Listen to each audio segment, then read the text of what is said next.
Vamos lá. Bom, Roberto, você é natural de onde? Eu sou de Bastos, no estado de São Paulo, lá na região oeste do estado. Viveu muito tempo lá em Bastos? Não, eu vim com 4 anos, 4 para 5 anos aqui em São José, né? Em 1955, mês de julho de 1955, nós viemos aqui para São José dos Campos, a família toda. E por que seus pais fizeram a opção em vir para São José? A opção foi a seguinte, né? Nós éramos em sete homens e uma mulher, e Bastos, uma cidadezinha muito pequena, lá no interior, e não tinha opção, principalmente a opção de trabalho para os filhos. E antes da nossa família, veio uma família chamada Hayashi. Eles vieram aqui para São José e logo depois o pai voltou para Bastos dizendo, ó, encontramos uma cidade próspera, uma cidade boa perto de São Paulo e está começando a crescer agora. É uma oportunidade muito boa para família como vocês irem para lá, para São José, porque lá vai ter bastante futuro. E assim meu pai resolveu mudar aqui para São José. E viemos de Malicuia para cá. Então sua lembrança de Bastos é muito pouca, né, na Muito infância? pouco. Muito pouca. Muito pouco. Conheci lá, mas na verdade meu pai trabalhava no bar, junto com minha mãe, e os avós moravam junto. Então o meu avô é que praticamente me criou até os 4 anos, né? E lá, justamente um pouquinho antes da nossa mudança, ele veio a falecer. Então, eu tive pouca lembrança, tenho mais lembrança do passeio lá em Bastos com meu avô, né? E uma amizade mesmo, muito pouco. E a lembrança de São José quando você chegou aqui, tem alguma? São José é a minha vida. Como é que foi a chegada A aqui? Você lembra? chegada, Mesmo sendo muito pequeno. lembro perfeitamente. Como é que foi?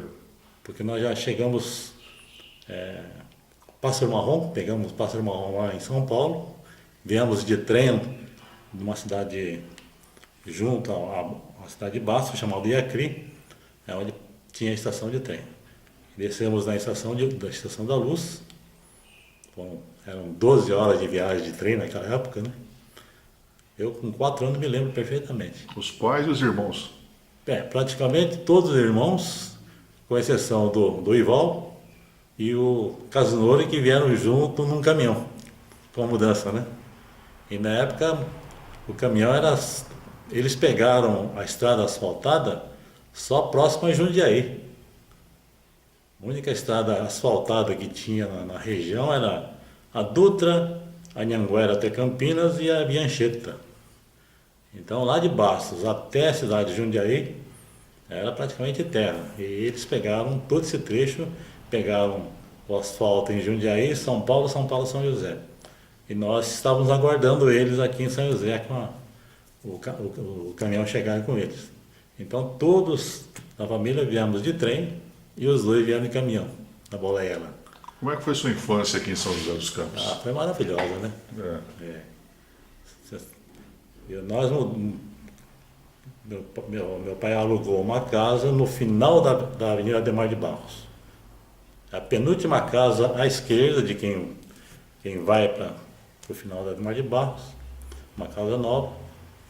E já lá embaixo, aí já começa a ribanceira lá da Vidoca. da Vidoca. Só que nós chamávamos do Rio do Tata. Por que Tata? Porque lá embaixo, onde tem o viaduto Nadim Hall hoje, lá tinha uma chácara dos Bonádios. Mas essa chácara era administrada por um senhor chamado Tata. Então todo mundo da redondeza lá do Maringá conhecia aquela região como Chácara do Tata, e não dos Bonádios. E lá foi praticamente a minha infância dos 5 até os 8 anos. Né? Mas Maringá, basicamente, o que era? Era a Avenida Ademar de Barros, aquela pracinha, Pedro Américo, a Vila Ema e só. Vila Betânia, Jardim Renata, Jardim Vila Diana, essas coisas não existiam, não. Né? Porque era São José na região central, que vinha até a Faculdade de Direito hoje, né? Vila Maria e Santana, que Santana também era pequena. E um pedacinho do Alto da Ponte. Vila Industrial, Jardim Paulista, Monte Castelo, então, nem se fala. Estudava onde? Aí, veja bem, como é que foi. Mudamos para o Maringá, e ainda não estudava. Naquela época não tinha jardim da infância, essas coisas não existiam, né? Então, só com 7 anos que poderia entrar na escola. Só que como nasci em julho, eu não pude entrar com 7 anos. Eu tive que esperar até 1958 para começar a estudar. O que aconteceu? Quando eu morava no Maringá, onde é a Faculdade de Direito da Fundação hoje, da Univap, lá existia uma pequena casa que fazia parte do conjunto da antiga estação ferroviária, né? Naquela região é que passava o antigo leito da Estrada de Ferro Central do Brasil. Então eles praticamente demoliram a estação, e onde era a estação eles construíram aquela caixa d'água que existe até hoje. Parece que hoje é um patrimônio da cidade, onde está a Sabesp. E onde é a Faculdade de Direito hoje, existia uma casa. E lá eles utilizavam como grupo escolar. Grupo Escolar Ângelo de Siqueira Afonso. Só que eu não cheguei a estudar lá. Por quê? Em 1957, no final de 1957, veio um primo nosso do Japão. Ele era professor de judô. Então a intenção dele era abrir uma academia de judô.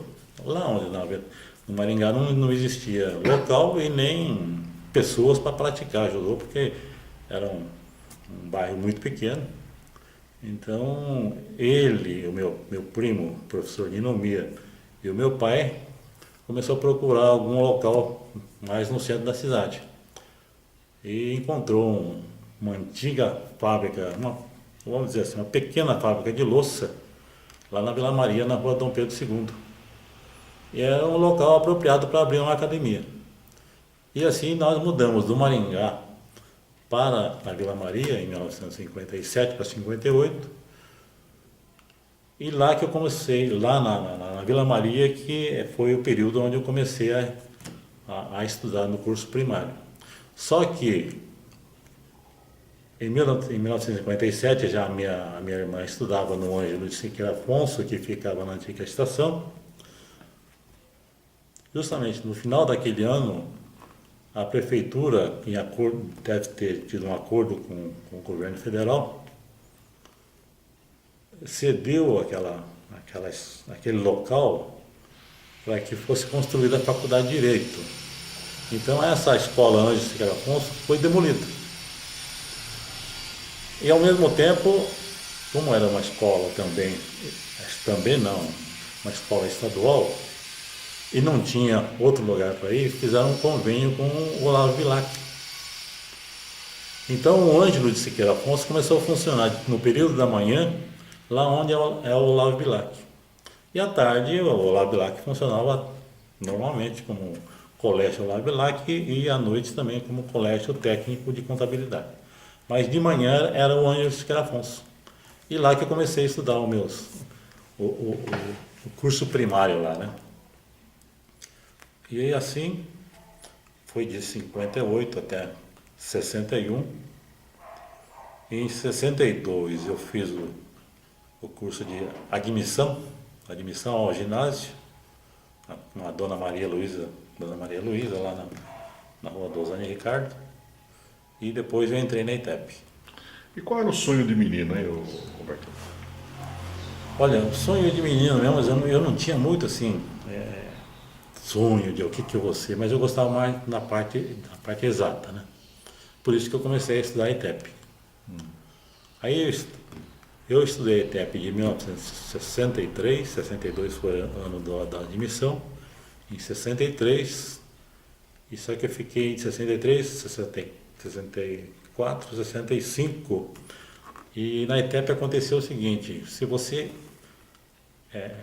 fosse reprovado em uma matéria, você já seria jubilado. E naquela época existia a matéria chamada Ciências, né? É justamente na ciência que eu fui reprovado, então eu tive que sair da ETEP, daí fui para o João Cursino. Aí em 66 comecei a frequentar o João Cursino e como optei por estudar à noite, então, para ajudar a família na parte de trabalho, ainda na época lá ainda podia trabalhar como menor, né? Aí achei achei um emprego no Salim Simão. Então, antes desse primeiro emprego aí, vamos voltar ali na Tá. infância, né? Ah, tá bom. Como é que foi essa infância, então, agora na Vila Maria? Estudando e vivendo essa infância, como é que foi? Eram dois lugares excepcionais, excelentes para a criançada na época, né? Era o Jardim Maringá e a Vila Maria. Mas deixa eu voltar um pouquinho ao Jardim Maringá. No Jardim Maringá existia uma coisa muito interessante, né? Em termos de infância, era horripilante. Que que é? Por quê? Existia São José, a parte central da cidade, e quando chegava lá na Faculdade de Direito, entre Faculdade de Direito e Jardim Maringá, Vila Ema, já não existia mais nada. Só existia uma igrejinha chamada San Dimas e vários sanatórios no meio do mato. Existia o sanatório Ezra, onde é o Parque Santos Dumont. Vamos dizer, indo para o bairro, no meio do mato, existia um sanatório menor chamado Adhemar de Barros. E mais à direita, vamos dizer assim, existia o sanatório Vicentino Aranha. Tá certo? Nessa ocasião, nessa época, meus pais trabalhavam no mercado. Então, às vezes eu ia, naquela época eu não estava estudando ainda. Então, eu ficava junto com meus pais no mercado. E na época de inverno, o dia é mais curto, né? Então, depois de fechar a banca, tinha que arrumar toda a banca e já ia escurecendo. E não tinha a frequência de ônibus como tem hoje. Então, depois a gente tinha que ir lá na Praça da Matriz, ao lado da igreja, tinha um ponto de ônibus, de onde ia várias linhas para a cidade, como Jardim Maringá, Santana e CTA. Certo? Pegava esse ônibus para voltar lá para a nossa casa, lá no Jardim Maringá. Ou o ônibus, às vezes, eles mudavam várias vezes o itinerário. Às vezes vinham pela 9 de julho, ou às vezes vinham pela Adhemar de Barros. Mas toda vez que passava, já na penumbra, porque a luz também era muito fraca, né? Aliás, a Adhemar de Barros não era nem iluminada ainda, né? E você passava em frente ao necrotério. E sempre tinha velas acesas, seja pela Vicentino Aranha, seja pelo Sanatório Ezra. E ao lado era só mato. E só mato e no meio aquela casa meio tétrica, né? Com a vela acesa na frente. Aí, mas aquilo dava um pavor para criança de 5, 6 anos, né? E com outro agravante ainda. Na esquina da Adhemar de Barros com a Heitor Villa-Lobos, hoje, a antiga Estrada Velha, tinha uma casa no meio do mato, lá no fundo, que também tinha vela acesa. E acontece, chegando em casa, lá pelas 6, 7 e meia da noite, é o local da reunião dos amigos do meu irmão. Tá? Também tudo de criança para adolescente. Se reuniam lá em frente à minha casa, porque tinha um poste de iluminação muito fraco, e lá que o pessoal começava a conversar. E a conversa também só sobre pessoas lá do outro mundo, assim, e o difícil era ir embora da rua até a minha casa. Agora hoje dá para andar tranquilo lá, né? Não tem problema, né? Não, Hoje tem medo dos vivos, né? Hoje tem medo dos vivos lá, né? Porque São José, justamente nós mudamos para aqui, para São José, naquela fase de transição período sanatorial para industrial. Né? Então ainda tinha resquício de sanatórios ainda. Né? Então vamos sair agora da infância, que é muito boa, e vamos para a adolescência. Como é que foi essa mudança toda, Kiko? Então, a adolescência também foi uma adolescência gostosa e bailes na tênis clube, na sede da associação lá na Praça da Matriz, né? Na parte superior da sede da associação. Naquela época a gente entrava pela Praça da Matriz, subia a escada e tinha os bailes domingueiros da associação. Né? Então, essas eram as baladas antigamente. A balada, né? Balada, mas era uma coisa muito mais sadia, gostosa, né? E as brincadeiras dançantes de matinê, né? No período da tarde também. Né?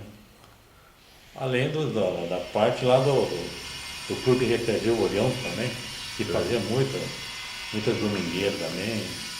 E mesmo com a dificuldade de locomoção que existia naquela época, ninguém tinha carro, tudo na base da Pássaro Marrom, você ia para Jacareí, ia para Caçapava, Taubaté, então a gente cria muita amizade assim também com o pessoal de fora.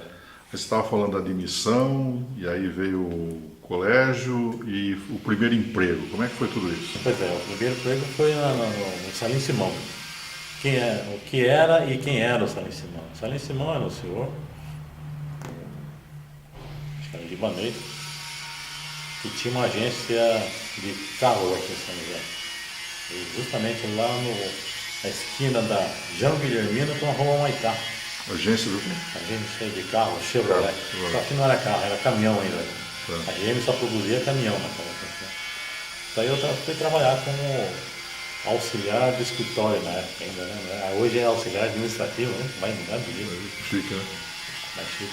Mas entrei lá como auxiliar de escritório, depois fui subindo um pouquinho de posto. E naquela ocasião ainda você podia fazer o serviço bancário, né? O serviço bancário, então eu conheci praticamente todas as pessoas dos bancos da cidade, ganharam na época 20 agências de banco na cidade. Hoje praticamente são 4, 5 só, né?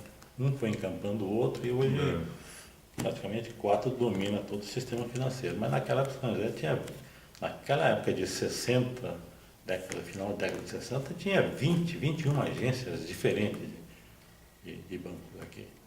E praticamente, como eu fazia também o serviço bancário, conhecia todo mundo. Então, o aprendizado com esse contato com as pessoas também me desenvolveu bastante na parte de convívio social, né? Foi muito legal isso aí. E o estudo?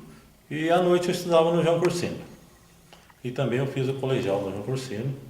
Aliás, fazer um parênteses, nós temos um grupo hoje, chama João no WhatsApp, turma de 72. Até hoje a gente se reúne. Né? E em 67 foi o período que nós mudamos lá do centro da cidade, onde depois funcionou a Câmara, hoje é um museu, né? Funciona o museu lá, o né? Museu Mário Covas. No Espaço Mário Covas. Foi em 1967, quando o Adhemar de Barros, então, construiu esse novo colégio aqui na Zenon, e nós mudamos, então, fomos os pioneiros desse novo colégio João Cursino em 67. Então, na minha turma estava eu e o Emerson Leão. O Emerson Leão era o segundo goleiro do Esporte Clube São José ainda, estava iniciando, porque foi o Diédio que chamou ele para treinar como goleiro. E ele começou lá e, enfim, fizemos a turma de 67 de ginásio, e em 72 nós saímos e aí eu comecei a minha parte do ensino de engenharia lá em Mogi das Cruzes. Aí, em Mogi das Cruzes me formei como engenheiro mecânico. Aí nesse período, quando eu estudava à noite, eu já trabalhava, já tinha saído do Salim Simão, tinha trabalhado um pouquinho no Banco Francês, no período que eu estava servindo tiro de guerra. lá na rua Paraibuna ainda, onde é o edifício Patamares, né? E depois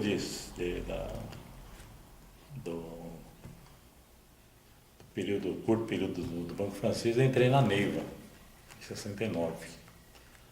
Na Neiva, tinha acabado de vir lá de Botucatu, aqui para São José, a sede foi mudada de Botucatu para São José, em razão da proximidade com o CTA, porque é o CTA que fazia toda a parte da tramitação com o Ministério da Aeronáutica, tudo. Então, eu entrei na Neiva, fiquei 10 anos na Neiva, e nesse período eu me formei também como engenheiro.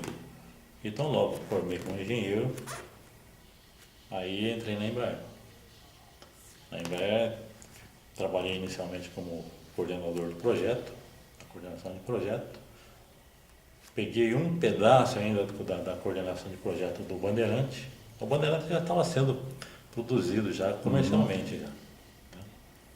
A Embraer já tinha praticamente 10 anos de vida. Então, nesses 10 anos de vida da Embraer, eu estava numa empresa paralela que era a Neiva, também que produzia um avião Universal, Regente.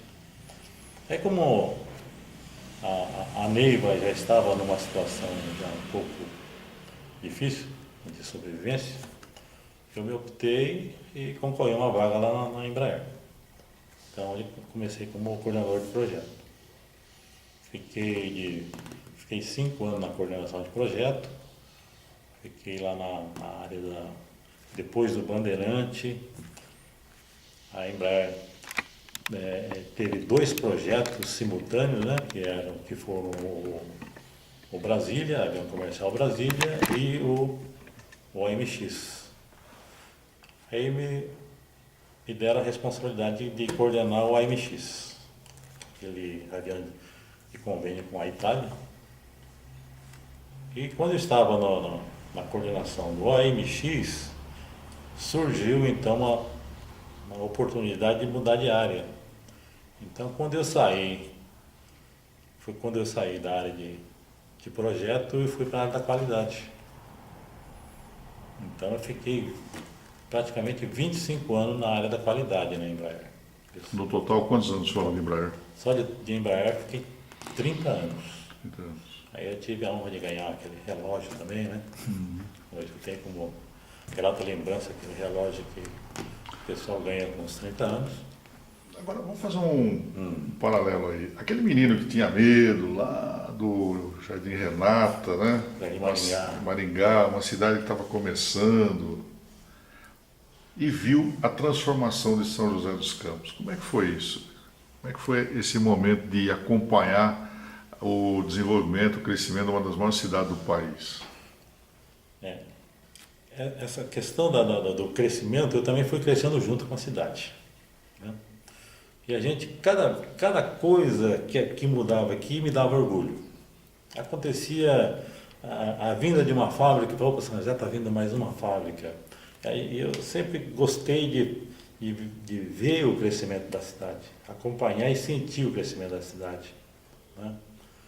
Então, com isso, hoje eu tenho uma lembrança muito grata assim, do desenvolvimento da cidade, porque eu acompanhei tudo isso aí. Daquela época que o pessoal fala que São José estava no período de estagnação, que era sanatorial, né? Que o pessoal disse que tinha medo de passar aqui por causa dos tuberculose e tal. Nós não sentimos isso aí. E pelo contrário, aquela fase já estava acabando, terminando, mas ainda tinha pacientes com problema. O Vicentino Aranha funcionava a pleno vapor. Sanatório Essa também funcionava a todo vapor. Antônio Rocha Marmo, veja quantos ainda funcionavam. Antônio Rocha Marmo, Ademar de Barros, Sanatório Essa, Vicentino Aranha, a própria Maria Imaculada no centro e outras menores, né? Ainda funcionavam. E naquela época ainda, para você entrar na escola, você tinha que mostrar ainda a carteirinha do raio-x, né, que é a biografia, que ainda o Estado tinha um local em frente ao Lauro Bilac, Hoje é o estacionamento do Banco Santo André. Lá existia um prédio onde fazia Biografia. a biografia, o Estado que fazia. Aí depois o Estado fechou isso aí que o Amaury Lousada Veloso aproveitou essa deixa e construiu lá a sua clínica de biografia lá, né? Kiko, a gente fica muito feliz assim quando na época, né, construir um carrinho de rolemã, ou então fazer um pipa, né? Como é que é 30 anos de Embraer ver você que foi coordenador, ver um avião subir? Isso aí a emoção é total mesmo, né? Porque você vê o pessoal debruçado na prancheta. Hoje não usa mais prancheta, mas naquela época que eu estava lá, o pessoal ficava debruçado literalmente em frente à prancheta, usando caneta nanquim, lápis bem apontado, né? Para fazer os desenhos de uma forma minuciosa, porque são milimétricos os desenhos, né? Tudo a- a- a- os- as dimensões são em milímetro, apesar do tamanho do avião, as dimensões que são dadas em desenho são milímetros. E ver aquela transformação de desenho em peça, e peça transformando em conjunto, até formar um avião, é muito, é muito emocionante mesmo, né? E o fato de ter trabalhado numa das maiores empresas do mundo durante 30 anos, te orgulha muito também? Não, isso aí é fora de qualquer. Totalmente, né? Até hoje, quando ouço o barulho aqui, eu sei que é avião que está voando aí. Só com o barulho do motor dá para saber que é avião que é da Embraer que tá Na voando. infância você pretendia fazer exatas, né? E aí, como é que Eu ficou esse consegui, né? sonho? Eu consegui, graças a Deus. Realizou? Graças a Deus, graças ao esforço dos meus pais, né? E eu também, né, acho que tenho uma parte desse mérito, porque usei, ou usamos, né? A nossa família. Usamos do que o governo oferece, o pessoal fala tanto, tem que ter educação, tem que ter educação. Aqui no Brasil tem educação, tem oportunidade. Agora, vai quem quer, certo? Malemar hoje, vamos dizer assim, em relação ao período que eu estudava numa escola pública, realmente deu para sentir uma pequena queda, uma pequena, não é muito não. Né? Porque tem pessoas que estudam em escola pública hoje e saem muito bem aí fora, então tem oportunidade. E nós aproveitamos essa oportunidade também, né? E só na faculdade que fizemos, eu fiz uma escola particular. Bartolomeu, você fala de São José com muito sentimento, com muito amor, né? E onde ficou Bastos aí dentro? Porque eu falo o seguinte, eu sou joséense de Bastos, entendeu? Eu tenho ainda como é que eu posso falar? Aquele pequeno sentimento, né? Que eu sou bastense, realmente. Então, de vez em quando, nós vamos lá visitar, mas eu não tenho mais amizade lá em Bastos. Não conheço ninguém, mas é só o fato de que eu tenha nascido lá, dá um sentimento, né? Na alma também. Tá. Tá? Bom, você viu a cidade crescer, ajudou muito aí, muitos aviões a subirem, né? E a família, como é que ficou? A família A nossa. constituição da sua família. Vamos falar da constituição da família no período solteiro e agora no casado. Quando os meus pais sempre teve aquela preocupação da família unida. E até hoje, graças a Deus, nós irmãos somos bastante unidos. Não somos aquele de reunir todo final de semana, vem aqui, tá? Mas sempre estamos unidos. Precisando está sempre um colaborando com o outro.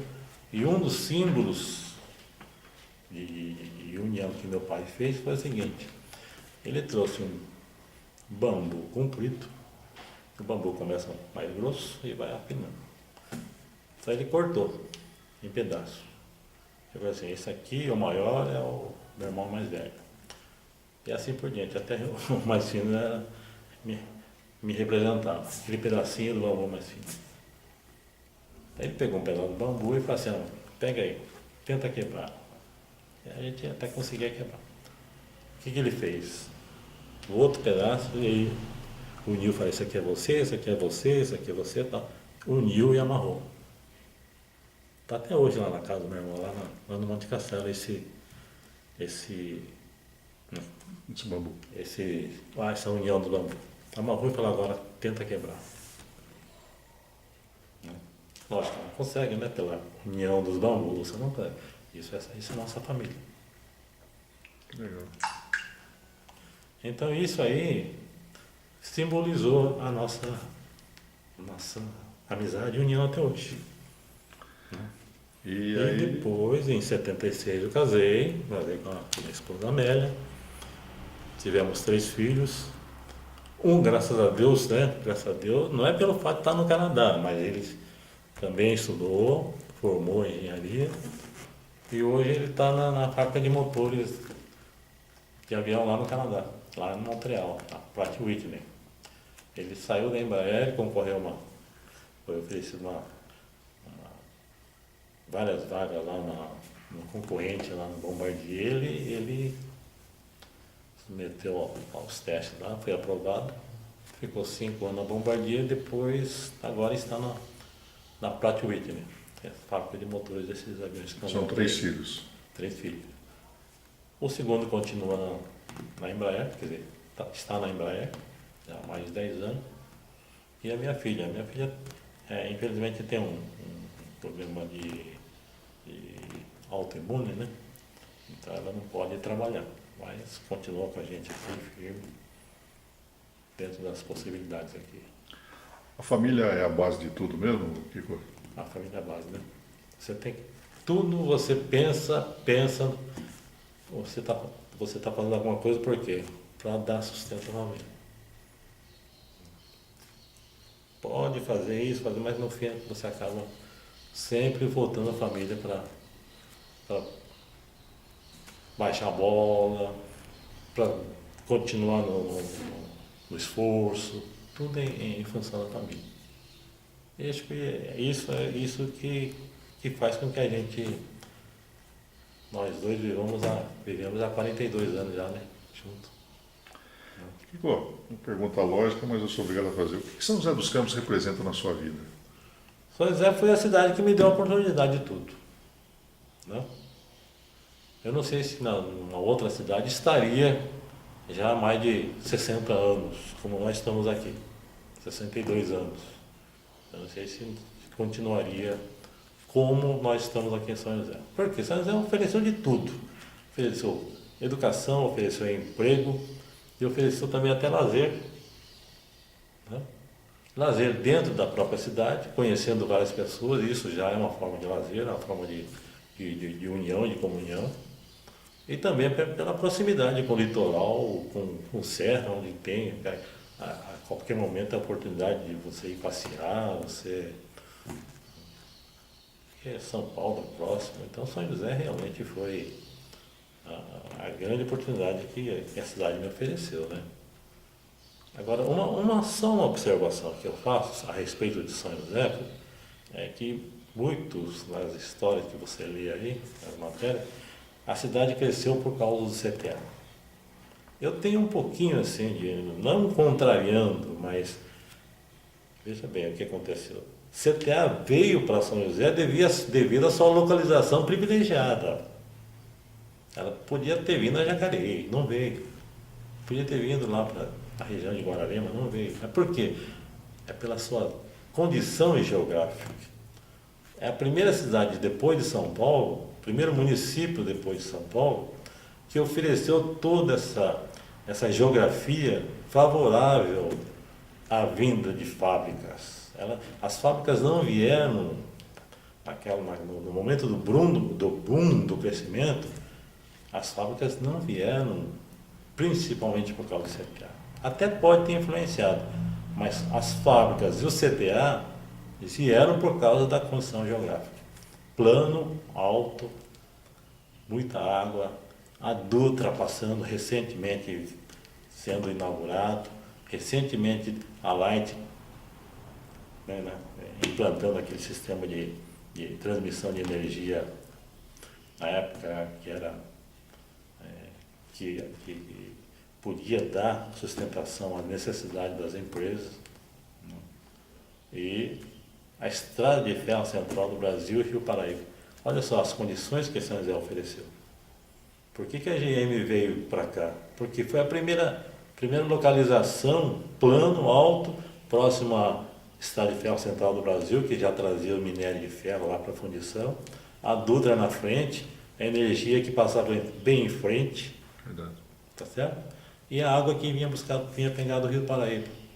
A Ford era para vir aqui no Jardim Aquários, que tinha a mesma condição, a Dutra na frente, a central atrás, próximo ao Rio Paraíba.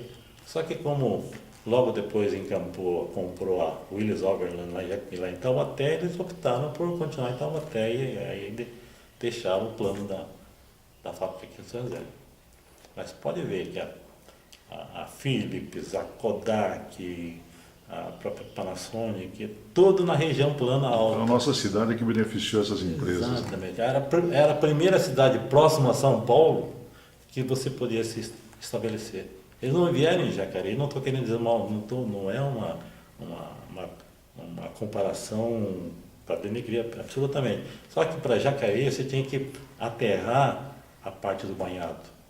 E naquela época ainda não existia, né, vamos dizer assim, a tecnologia nem maquinário para trazer terras lá para aterrar, como aconteceu agora lá com a Sherv, né? Porque naquela região ainda você pode ver que tem uma certa montanha ainda, né? E aqui São José dos Campos, né? Aqui era São José dos Campos. Agora, Rico, vendo essa cidade hoje tão progressista, né? Às vezes você vai deitar, você lembra ainda daquela casinha lá do Maringá, aquelas velas acesas ainda, lembra? É o que me faz lembrar da cidade, né? Na época que nós moramos para cá e, nossa, como mudou, né? A gente passa aqui, nossa, aqui na Vila Diana, aqui era mata, aqui, nossa, como que está bonito hoje. A gente vê esse crescimento da cidade realmente. E quando nós mudamos aqui, o pessoal de São Paulo não conhecia São José dos Campos. O pessoal de São Paulo. O pessoal conhecia Campinas, até Ribeirão Preto sabia onde fica, mas São José dos Campos o pessoal não sabia onde fica. E hoje transformou nesse símbolo de tecnologia, né? Certo? Então é uma coisa que, por isso que eu digo, como josense de Bastos, me orgulho muito aqui dessa cidade aqui. Conhecer um pouquinho mais você no ping-pong. Você é religioso? Sou religioso, sou católico. Hoje, inclusive, eu sou um voluntário de uma obra social que tem aqui na Igreja Sagrada Família, que chama Empório Padre Rodolfo. O que é esse Empório Padre Rodolfo? É uma ideia que surgiu com o Padre Silvio, que é o pároco lá aqui da Igreja Sagrada Família, e ele quis ajudar as pessoas mais necessitadas, né? E pegou uma salinha lá no anexo da igreja e montou um supermercadinho lá. Então as pessoas devidamente cadastradas pela assistente social da igreja, que faz uma pesquisa muito rigorosa, muito bem feita. Então hoje estão cadastrados cerca de 90 famílias. E esse Empório Padre Rodolfo recebe doações tanto de pessoa física como pessoa jurídica, e tem lá o seu supermercadinho lá. Então, todo final, última semana do mês, terça, quarta e quinta, as pessoas cadastradas vão lá e fazem a compra de gênero de primeira necessidade. Arroz, feijão, óleo, açúcar, café, produto de higiene, inclusive, leite. E eu trabalho lá às quintas-feiras como voluntário. Porque segunda-feira é uma equipe que está lá, terça-feira é outra equipe, quarta é outra equipe. Eu sou da equipe de quinta-feira. Tá. E assim a gente vai. Então é um católico praticante, né? Católico praticante. Agora, e o seu clube de futebol do coração, qual que é?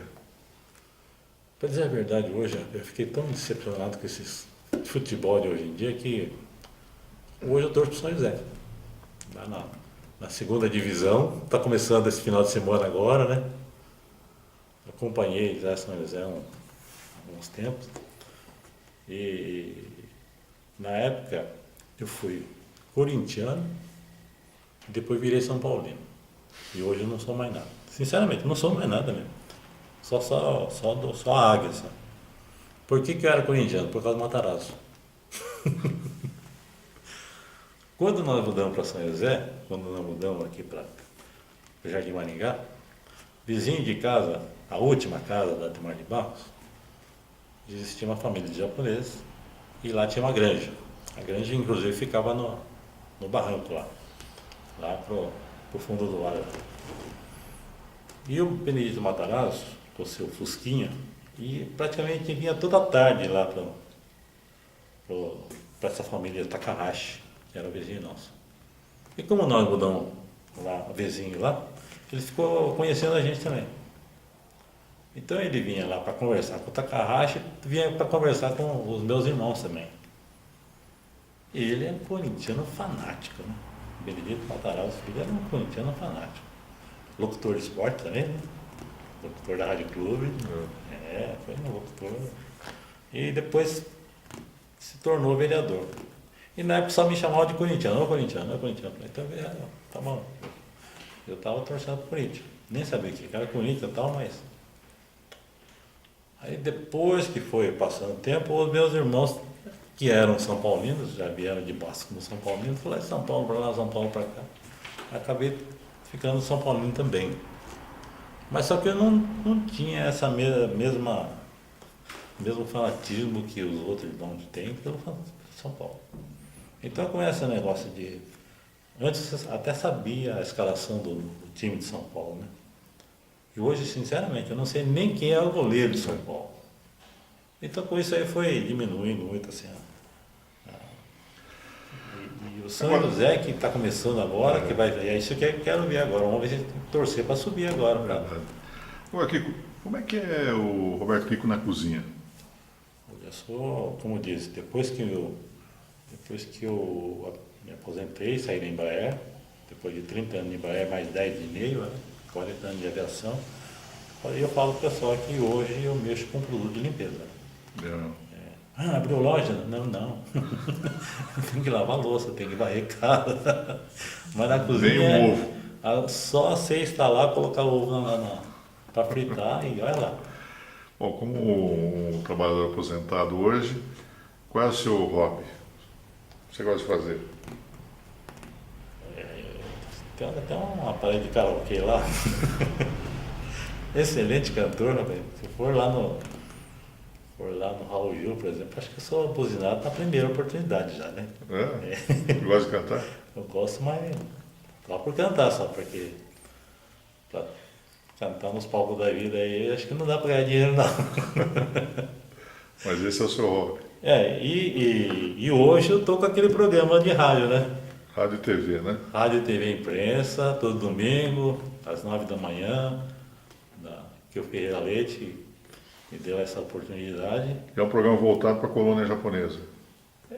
A intenção minha foi voltar para a colônia japonesa, mas principalmente divulgar música japonesa para o público em geral. Tá? Até o Monte Oliva perguntou para mim um dia, por que a música japonesa não é divulgada, quer dizer, não é conhecida. Daí eu fiquei pensando, né? O interessante é o seguinte, acho que não é a questão da música japonesa não ser conhecida. O interessante é como a música italiana e a francesa ficou tão conhecida no mundo, né? Porque tem música japonesa bonita também. Mas acho que foi a facilidade aqui, pelo menos aqui no meu entender, aqui na América Latina, assim, é por causa da origem, né? Tanto a francesa como a italiana são origem latina, né? Agora, a música japonesa, por exemplo, já está origem totalmente diferente. Então, acho que para os ouvidos também soa um pouco diferente também e não entra muito assim, não. Então eu ia perguntar, entre música, cinema e teatro? Ah, para mim é música. Música, né? Aliás, cinema para mim é dificilmente é bom no cinema. Você viajou muito? Viajar, eu fui para os Estados Unidos a serviço, fui para o Chile a serviço. Na Europa não tive, apesar de ter feito a coordenação daquele avião AMX, não fui para a Itália, porque fiquei como retaguarda aqui, né? Porque foi muita gente lá para a Itália e eu fiquei na retaguarda aqui. Então não tive a oportunidade de ficar lá na Itália. E lá na Itália o pessoal tinha muito contato com o pessoal do Torino e do Juventus, porque os dois ficavam em Turim, né? Onde a Embraer tinha o QG junto com a Armac lá. Tá. E você tem alguma viagem assim que foi marcante? Ou que... Olha, de todas as viagens a serviço que me marcou muito foi, por incrível que pareça, foi no Chile. O Chile para mim é um exemplo de país. Eu não conhecia o Chile até que me mandaram para lá. Você vai lá, fazia a inspeção de um conjunto do avião da Embraer, que naquela ocasião estava lançando a Embraer 145, e a empresa chilena, a ENAER, entrou em joint venture com a Embraer e começou a fabricar aquela parte vertical do avião e a parte horizontal na parte traseira, que é empennagem vertical e empennagem horizontal.